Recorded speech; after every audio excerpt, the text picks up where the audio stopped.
बात बहुत पुरानी नहीं है। रूस यूक्रेन युद्ध से ग्लोबल मार्केट में स्टील की कीमतें आसमान पर थीं और भारतीय स्टील कंपनियों को मुनाफे पर यूरोप के बाजार में स्टील एक्सपोर्ट का मौका मिल गया था। लेकिन तभी महंगाई बढ़ते देख सरकार ने मई में स्टील निर्यात पर टैक्स लगा दिया और कंपनियों के मुनाफे पर कैंची चल गई। हालांकि एक्सपोर्ट टैक्स के बावजूद कंपनियों को स्टील निर्यात में थोड़ी बहुत रियायत जरूर मिल रही थी, लेकिन ग्लोबल मार्केट में स्टील की घटी कीमतों ने वो जरिया भी खत्म कर दिया। सिर्फ एक्सपोर्ट ही नहीं बल्कि घरेलू मार्केट में भी स्टील कंपनियों के मुनाफे घटे हैं। एक्सपोर्ट टैक्स के बाद स्टील की कीमतों में भारी गिरावट आई।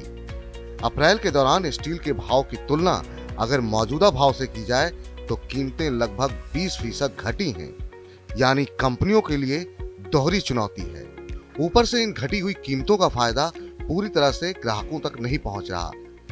घर निर्माण के लिए सरिया और स्टील की लागत तो घटी, लेकिन घर खरीदारों के लिए दाम बढ़ ही रहे हैं। इसी तरह ऑटो कंपनियां सस्ते स्टील से अपनी लागत तो घटा रही हैं, लेकिन ग्राहकों के लिए कार स्कूटर के दाम बढ़ ही रहे हैं। ग्राहकों को सस्ते स्टील का फायदा नहीं मिलने और वैश्विक मार्केट भाव घटते देख कंपनियां स्टील निर्यात पर लगे टैक्स को हटवाने के लिए सरकार पर दबाव बना सकती हैं।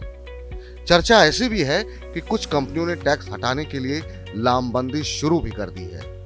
रुपए की कमजोरी को देख कंपनियां एक्सपोर्ट से मुनाफा जो देख रही हैं। हालांकि चर्चा ये भी है कि सरकार लौ अयस्क निर्यात पर भी टैक्स बढ़ा सकती है। निर्यात पर पाबंदी नहीं होने की वजह से पिछले साल देश से स्टील एक्सपोर्ट में 25% से ज्यादा का उछाल आया था। रूस यूक्रेन युद्ध से वैश्विक स्टील मार्केट सप्लाई की किल्लत झेल रहा है और भारतीय स्टील कंपनियों के पास वैश्विक बाजार में पकड़ बनाने का अच्छा मौका हो सकता है। महंगाई की चुनौती के बावजूद सरकार भी निर्यात को बढ़ावा देना चाहती है और सरकार की यह मजबूरी स्टील निर्यात पर लगी पाबंदी को हटाने में कंपनियों की मदद कर सकती है। मनी 9 के लिए मनोज कुमार।